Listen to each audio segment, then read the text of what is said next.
Salve, salve rapaziada, tudo bem? Saudações tenísticas. Hoje eu tive o prazer de estar na quadra com Silvio Bastos. Não perca, o programa está muito legal, vale a pena dar uma olhada por lá, hein? Forte abraço!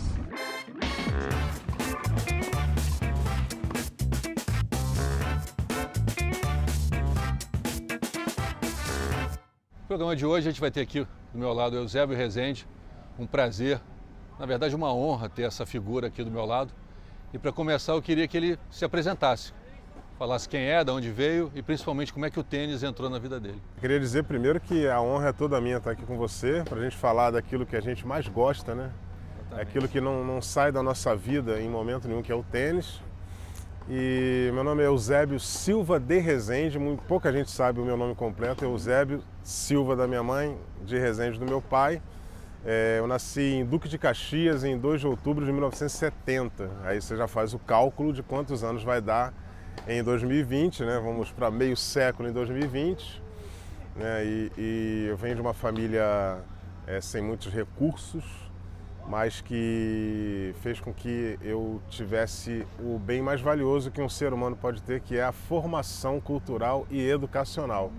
Os meus pais fizeram questão que eu frequentasse uma escola até o último nível que eu pudesse frequentar. O meu pai fez questão que eu estudasse jornalismo até o último período da faculdade, que me formasse, para que eu tivesse uma vida mais tranquila, uma vida com mais perspectiva. Porque eu acredito que o ser humano sem perspectiva é um ser humano que está morto em vida. Então a gente não pode nunca perder a nossa perspectiva de vida. Obviamente isso aí foi o início de tudo, como você começou e como o jornalismo entrou na sua vida, mas agora o que eu acho que realmente o motivo da gente estar aqui e o tênis. Depois dessa parte família, dessa introdução, da educação que você teve, que é a base de todos nós, o tênis de alguma maneira, o tênis entrou na sua vida. Sim. Eu acho que pouca gente deve saber o porquê ou como, de que forma o tênis entrou na sua vida. Quando eu era mais jovem, que eu era garoto, sempre gostei muito de acompanhar esporte, sobretudo futebol. E na nossa época de garoto, a gente não tinha tanta diversidade de programação como a gente tem hoje. Você liga a sua TV por assinatura, você tem aí 180 canais, sendo que 15 canais de esportes, dependendo do pacote que você tenha. Na nossa época, você via um jogo de futebol ao vivo, era um drama. Você tinha que torcer para entrar em um acordo, para ter uma transmissão ao vivo. Você não via o VT no fim do domingo. E quem dirá um jogo de tênis na TV? Exatamente isso que eu ia falar. O futebol era complicado, Exatamente. O tênis, e eu ainda sou mais velho que você, então quer dizer, cara, a dificuldade da gente chegar numa informação, eu tenho uma história agora, tudo bem, fugindo um pouquinho, mas quando eu me mudei para os Estados Unidos, foi na transição da raquete de madeira para de grafite.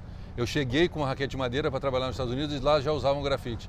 A sensação de onde eu venho, né? De que planeta. Exatamente. Isso era a década de 80 Exatamente. já. E no fim da década de 80, início da década de 90, eu vi alguns jogos de tênis na Bandeirantes e na TV Manchete.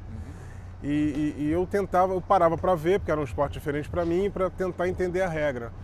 Mas assim, você acaba não se prendendo muito, porque você acompanha muito futebol e você acaba meio que abandonando. Aí você já formado em jornalismo? Não, bem antes de me formar em jornalismo. E aí veio a minha formação, terminei, na nossa época era o 2º grau, né? Hoje já mudou a nomenclatura.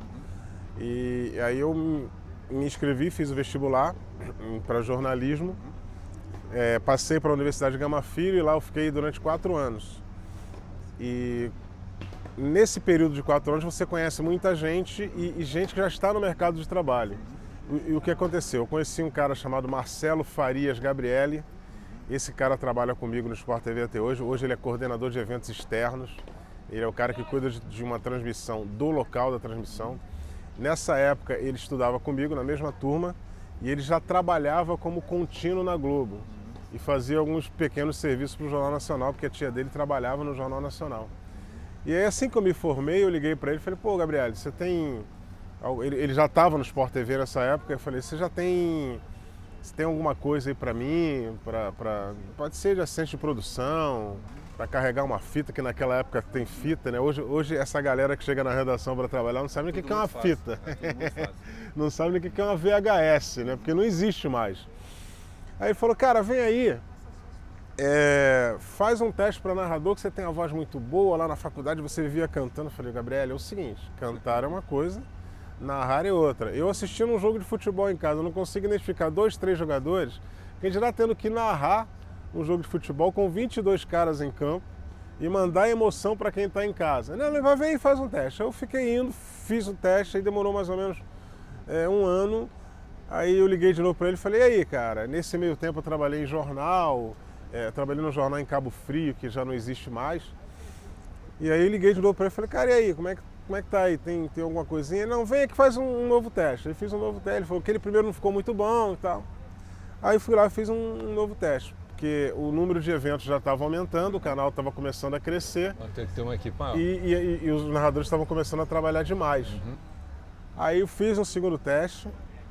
Aí, na época, o nosso gerente de eventos era o Pascoal Ambrosio Filho, que já partiu. Aí o Pascoal analisou, passou pro Armando Augusto Nogueira, que é filho do nosso Armando Nogueira, o Manduca, o grande Manduca. E eles falaram assim, não, vem cara aí, faz um contrato temporário com ele, que ele tem um certo potencial. Aí fiz 2 renovações de contrato temporário. E em cima da renovação vencer, eles resolveram contratar. Né? E eles achavam que dava certo, que poderia investir naquilo ali, porque nessa época você tinha espaço para isso. Hoje em dia, com o mundo muito mais acelerado, mais globalizado, fica mais difícil, né? E aí, isso foi em 1997. Quando o Guga ganhou o Roland Garros. Quando o Guga ganhou o Roland Garros. E eu lembro que o nosso teste era o seguinte, você fazia 10 minutos de cada modalidade, as principais modalidades que tem transmissão de TV, que é vôlei, basquete, futebol, tênis. Foram os 4 que eu fiz. E a minha pior modalidade foi o tênis. Aí tanto que eu fiquei 1 ano lá fazendo VT de futebol, aí fazia um futsal ali, fazia uma moto velocidade aqui, uma superbike que a gente não tem mais. E em 98, 1 ano depois do Sport TV, o Sport TV começou a investir mais no tênis. E aí o meu chefe chegou para mim e falou assim, você tem uma voz muito boa para narrar tênis. Cola aí com o comentarista que vem aí, o Narc Rodrigues, e cola com o Dácio Campos, e eles vão te explicar como é que funciona o mecanismo e tal. Eu já sabia mais ou menos como funcionava a pontuação, mas eu não tinha noção de que era um golpe, que era um slice, que era um top spin, que era uma esquerda, uma direita, um volley, um drop shot, né? Um bate-pronto. Muito menos entender muito menos entender a dinâmica a essência, do esporte.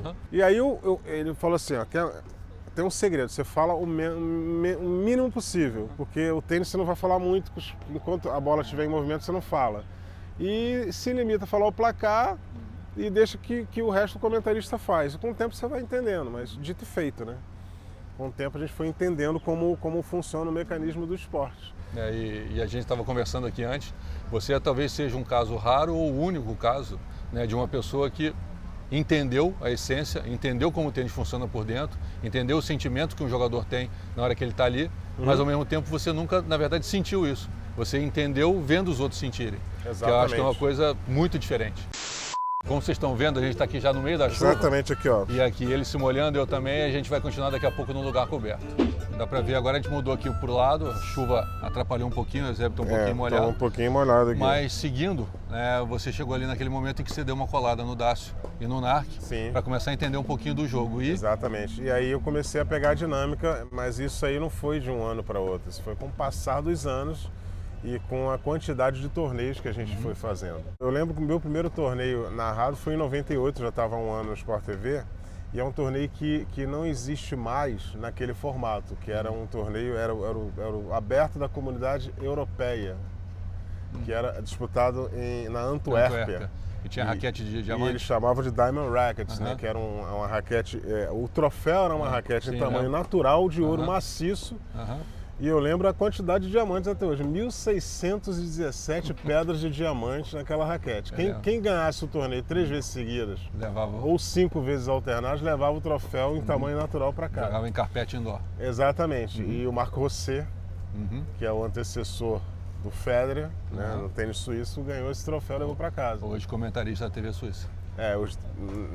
E o Rossel, já cruzei com ele alguns torneios por aí. No Finals, quando a gente estava lá, ele estava comentando. Exatamente. E foi ali que começou a Odisseia. Depois o Sport TV adquiriu os direitos dos Masters 1000, né? Em 2000, já está há 20 anos no canal. E Copa Davis, a gente fez muita Copa Davis. E o US Open, que já está há muito tempo lá. O Wimbledon a gente perdeu, depois voltou. E com essa quantidade de jogos de tênis, a repetição faz com que você fique muito bem treinado. Aprende a visualização do jogo. E aí você acaba passando para quem está em casa a ideia de que esse cara joga. Agora é uma dúvida mesmo de quem te ouve, de quem te assiste, de quem está lá do outro lado. Você conseguiu trazer para a sua vida alguma lição do tênis, do esporte? Sim. Não, obviamente, do que está acontecendo na televisão, Sim. mas do que o esporte ensina para nós que ficamos dentro da quadra. Sim. Você, sem ter entrado na quadra, Sim. que tipo de lição você acha que o tênis te proporcionou? O tênis me trouxe algumas lições e alguns presentes também. As lições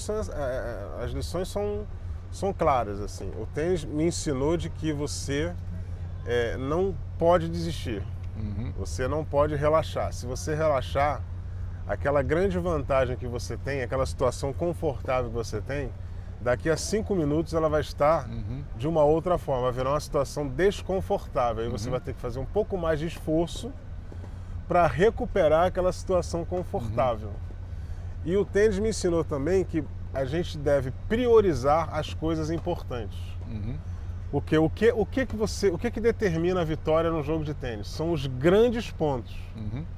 Você tem que dar o máximo da sua energia nos grandes pontos, que são os pontos vermelhos, são os big points. Você jogando bem nesse momento, fatalmente você vai conseguir a vitória. Você pode até perder mais pontos do que o outro, mas se jogar bem os pontos importantes, são os pontos seguramente que definem uma vitória. Seguramente então, você vai. Então não é a quantidade, sim a qualidade. A gente não deve gastar energia desnecessariamente na vida. E isso você só vai adquirir com o passar dos anos. A experiência vai te trazer isso. E você não vale a pena gastar energia com coisas que não vão acrescentar em nada. E o tênis ensina isso.